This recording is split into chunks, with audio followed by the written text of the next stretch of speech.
Hi everybody, it's Lynn from the Swirlydoo Education Design Team, and I'm fresh back from CHA just busting with ideas. It's such an amazing experience to be able to go to see all the amazing creativity and the new products that are coming out. So it was just a fabulous time, and so I came back just busting with creativity and spent some time yesterday playing, and I'm going to show you how I created this card. It's a Canvas Corp craft card that I started out with, and we have other sundry Canvas Corp product, their linen paper, the mesh, some fluted cardstock, but the crux of this whole card is the modeling cream by Viva Color that I used in the background. And I had one of those what if moments, so I'm going to share with you what I did. So what I'm going to do is I took a stencil that I have here, and here's my card, and I'm just going to place this over top approximately where I would like it to be.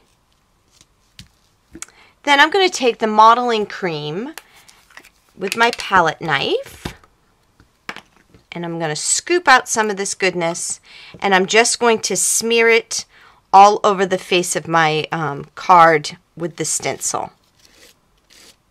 Now, when you do this, you can always leave the modeling cream flat, but that just wouldn't be me. So, of course, I have to add a little texture to it. So I'm going to just get this all covered.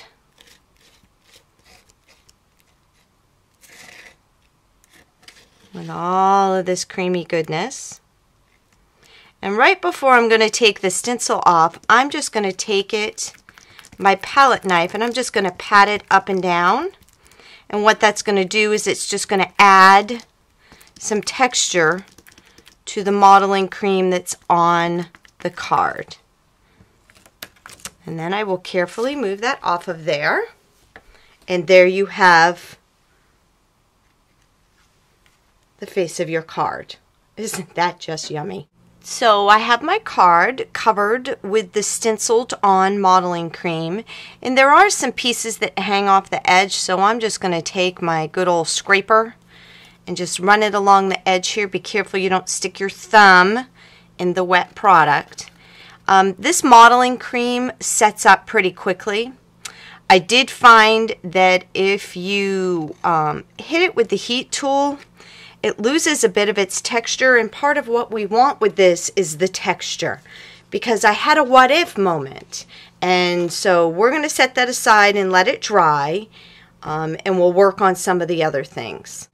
Now, something I was able to get my hands on while at CHA was this deco mesh by Canvas Corp, and as you can see in the card, I have used my tattered floral die and cut out a flower for the background. But this deco mesh is this very loosely woven yumminess. I'm not even sure what it's made out of, some type of a paper. So when you cut it, it wants to fall apart. However, if you put on a coat of multi-medium on the back, matte, the matte one, it will hold all of these together in a nice little fashion, and you won't lose all the little pieces that are going to come when you cut the flower. So we're just going to put a thin coat, and because this is matte, when it dries, you will not even be able to see that it's on the mesh. Okay, so we're going to set that one aside to dry. The multi-medium has dried, and I've cut my tattered floral flower from the deco mesh, and you can see that it's all holding together. I mean, I wouldn't go pulling on it, and you can even crumple it. However, if you were to do that with a piece that's has not had the multi-medium applied to it, you can see that it just falls apart. Now, not that this isn't a bad thing, but it's not what I wanted to happen on my card.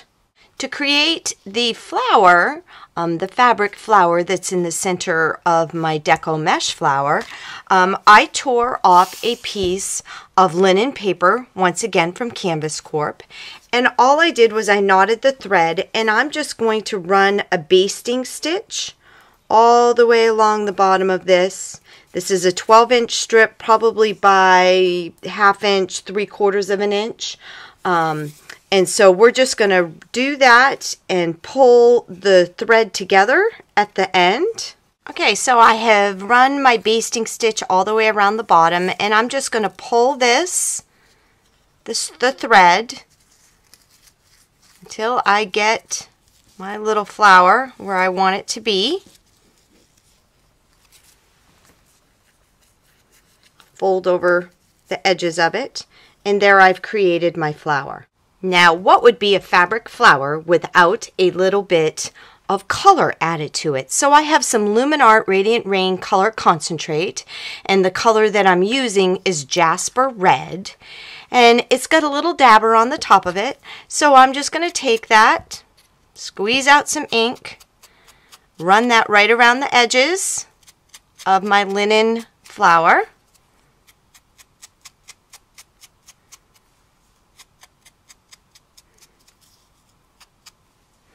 And then I'm going to spritz it with a little bit of water.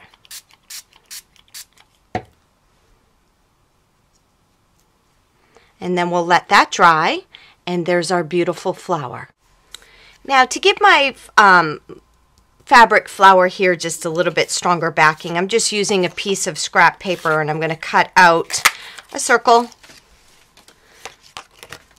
And I'm just going to adhere that to the back of my flower. And then it's just going to give it a little bit more stability.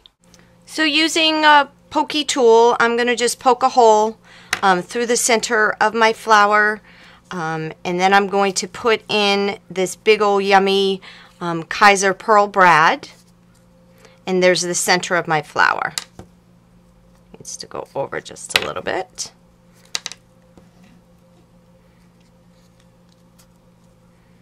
Okay, and then we're going to spread its little legs.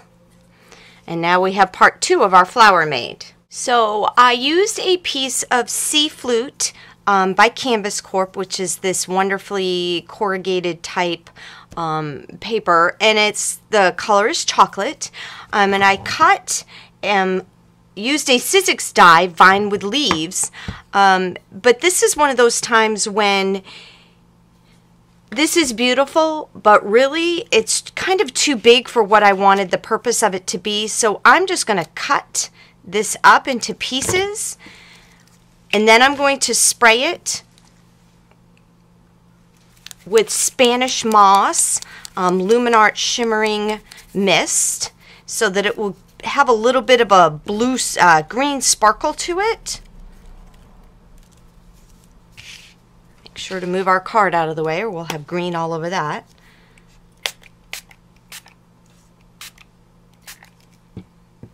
So that's just going to add a little bit of green shimmer to the chocolate Sea Flute.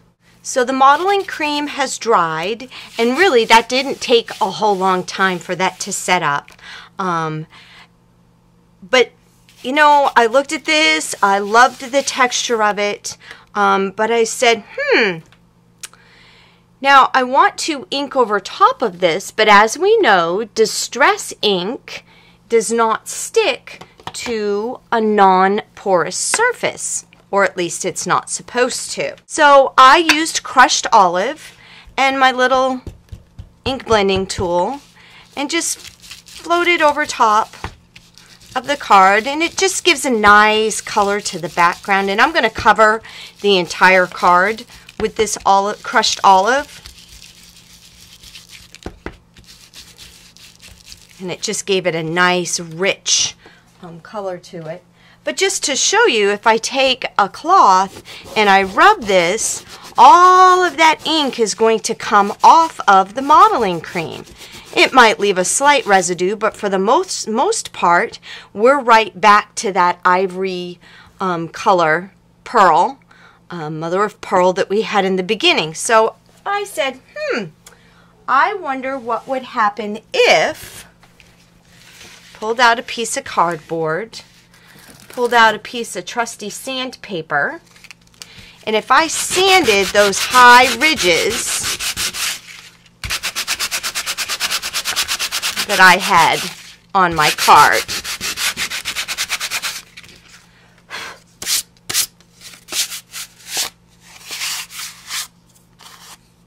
we'll wipe off some of that dust.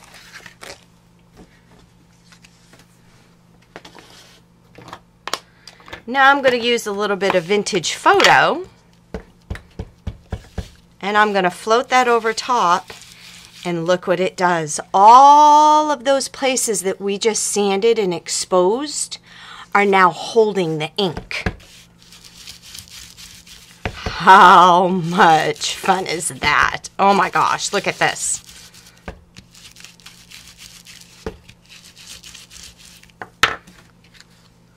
Can you see that? That is just so yummy. So I was so excited that my what if worked. So there we have our background, and now we can compile our card. So we have our piece of deco mesh and our little linen flower. The pieces parts from the vine with leaves.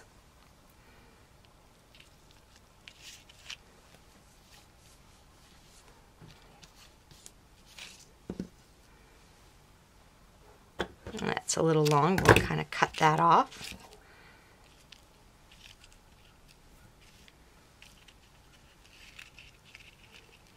And with these leaves, what I'm going to do, making sure that these are good and dry, I am going to just put a fold in these leaves to add just another layer of dimension to the card. So we can tuck that up underneath.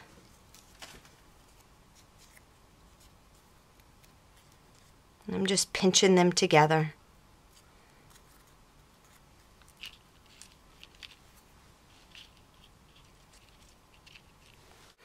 Then using 3 pieces of canvas Corp cord, I'm just going to tie one of my little loopy bows.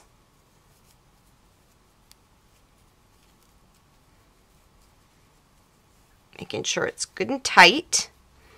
At the knot, pinch and twist. Then you can separate that all out. I'm going to tuck that up underneath here. Oh, it's all coming together.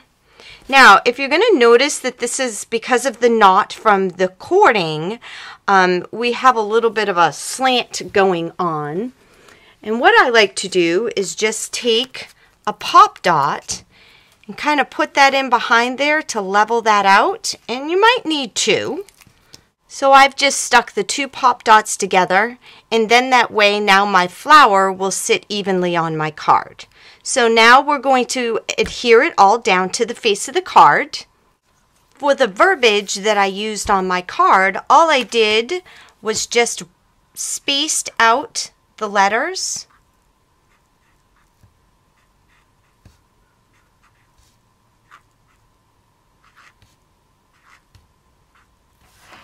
So that they could be cut individually and then adhere to the card. And so there you have it. There is my aha moment with the modeling cream and the beautiful card that came from it.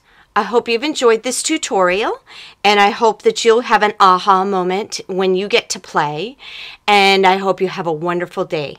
Thanks for watching. Bye.